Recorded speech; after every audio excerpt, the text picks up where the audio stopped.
There's a moment that quietly decides the direction of your life, and most people don't even notice it. It's not when you succeed. It's not when you fail. It's not even when something big happens. It's a much smaller moment, a silent one, a moment where you're about to do something that could change your life, and then you stop. Not because you can't, not because it's impossible, but because something inside you says, wait, this doesn't feel right. Maybe not now. And just like that, you step back. You delay the message. You don't take the opportunity. You don't speak your truth. You don't start. And in that tiny, almost invisible moment, your future quietly changes direction. That moment is fear, but not the kind you think, because the most dangerous fear in your life is not the one that screams. It's the one that whispers, the one that sounds reasonable, the one that feels like logic, the one that feels like you. And that's exactly why it controls so many people. Because you don't question it. You trust it. You believe that voice is protecting you. But what if it's not? What if that voice is quietly lying to you? Not in an obvious way, not in a dramatic way, but in a subtle, convincing way that keeps you safe and stuck at the same time. Because fear has evolved. It's no longer just about survival. It's about comfort. It's about familiarity. It's about keeping you exactly where you are, even if where you are isn't where you want to be. Think about this. There are people who are deeply unhappy with their lives, but they don't change anything. Not because they're weak, not because they don't know better, but because their mind convinces them that change is risky and risk feels dangerous, so staying stuck starts to feel safe, even when it's slowly draining them. There are people who have ideas, dreams, goals, things they genuinely care about, but they never act on them. Not because they don't want to, but because their mind plays a very specific game. It shows them everything that could go wrong. What if you fail? What if people laugh at you? What if you're not good enough? And those thoughts don't feel like fear. They feel like reality. They feel like truth. So instead of moving forward, they stay exactly where they are, year after year. And the scariest part? They think they're being smart, careful, responsible. But what they don't realize is they're being controlled by a mind that's trying to protect them from something that isn't actually dangerous. Because your brain has one main job, and it's not to make you successful. It's not to make you fulfilled.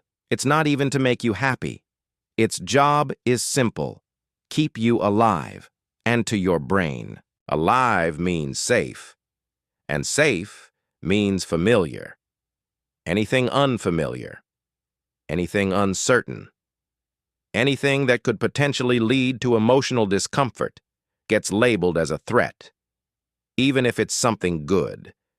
Even if it's something that could change your life. That's why you feel fear when you try to grow. That's why you feel resistance when you try something new. That's why the moment you step outside your comfort zone, your mind pushes you back. Not because you're not capable, but because your brain doesn't recognize it as safe. And here's where the lie begins.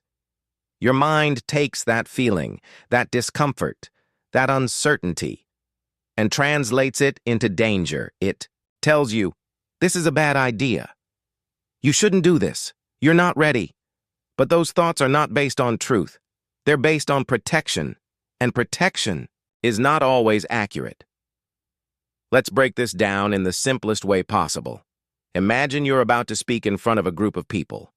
Your heart starts racing, your hands feel slightly tense, your mind starts imagining everything that could go wrong. You forget your words.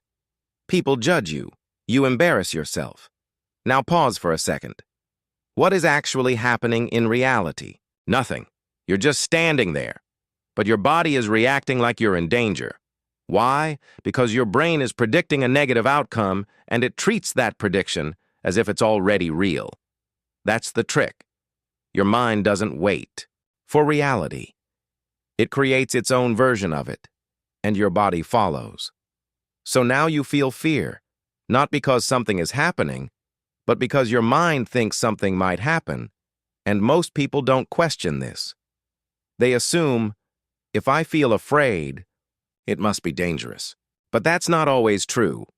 Sometimes, fear is just a false alarm, like a fire alarm going off when there's no fire. Loud, intense, convincing, but wrong. And if you react to every false alarm, you end up avoiding things that were never actually dangerous.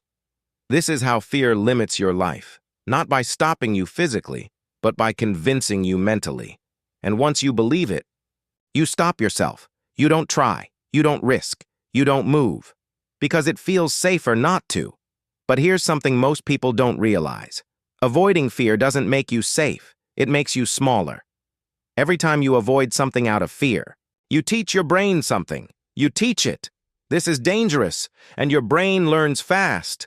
So next time, the fear comes back stronger, and stronger, and stronger, until things that were once slightly uncomfortable start to feel impossible.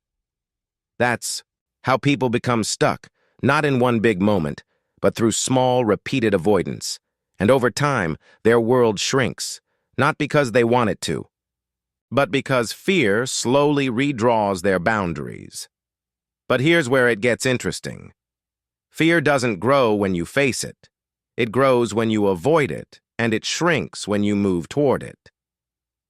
Even slightly. Think about something simple. The first time you did something new, it probably felt uncomfortable, maybe even scary. But after doing it a few times, it became normal, easy, almost automatic. What changed? Not the situation, your perception.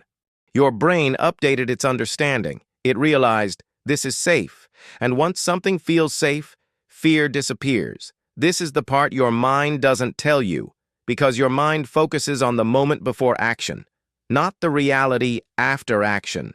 Before you act, fear is loud. After you act, clarity appears. But most people never reach that second part, because they stop at the first feeling. They believe it, they obey it, and they stay stuck in a loop. Fear, avoidance, more fear, more avoidance. Over and over again. But the moment you break that loop, everything starts to change, and breaking it doesn't require something huge. It starts with something very small. Awareness, the ability to notice what your mind is doing, to see the pattern, to recognize the voice, because once you see it, you can question it.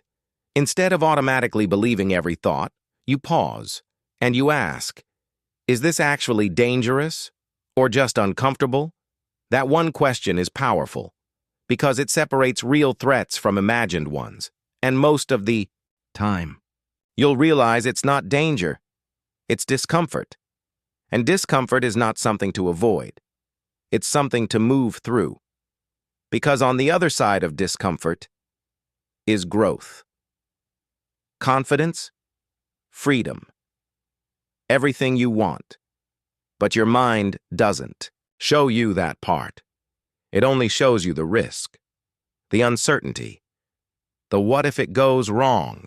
So you have to train yourself to see the full picture, not just the fear, but what's beyond it, because every meaningful change in your life will feel uncomfortable at first, not because it's wrong, but because it's new, and new feels unsafe to your brain.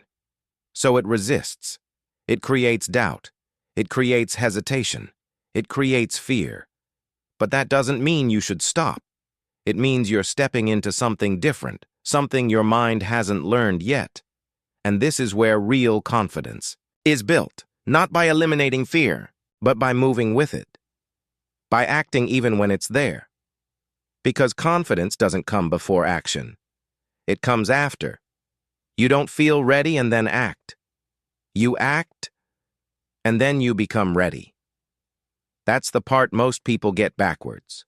They wait to feel confident. They wait to feel fearless. They wait for the perfect moment. But that moment never comes. Because fear is part of the process, not something you remove before starting. And once you understand that, fear loses its control over you. It doesn't disappear, but it stops deciding everything. Now you start making decisions, not your fear.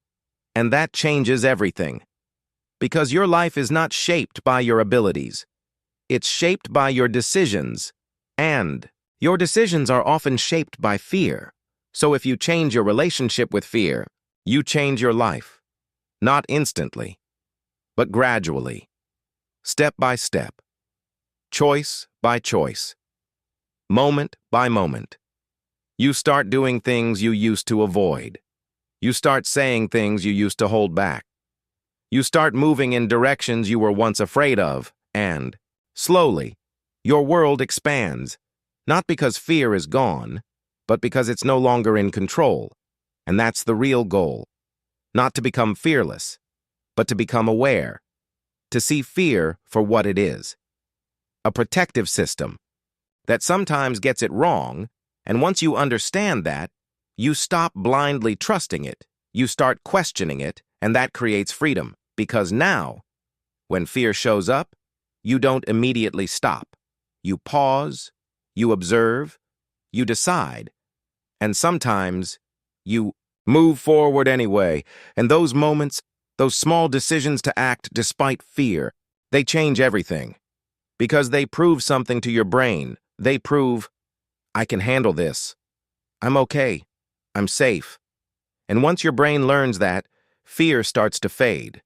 Not completely, but enough for you to keep going. And that's how growth happens. Not in one big leap, but in small, repeated acts of courage. So the next time you feel that hesitation, that voice telling you to stop, don't immediately believe it. Look at it. Question it. Understand it. Ask yourself, is this fear protecting me or limiting me?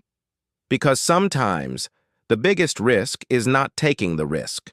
And the thing you're avoiding is not the thing that will hurt you. It's the thing that will change you.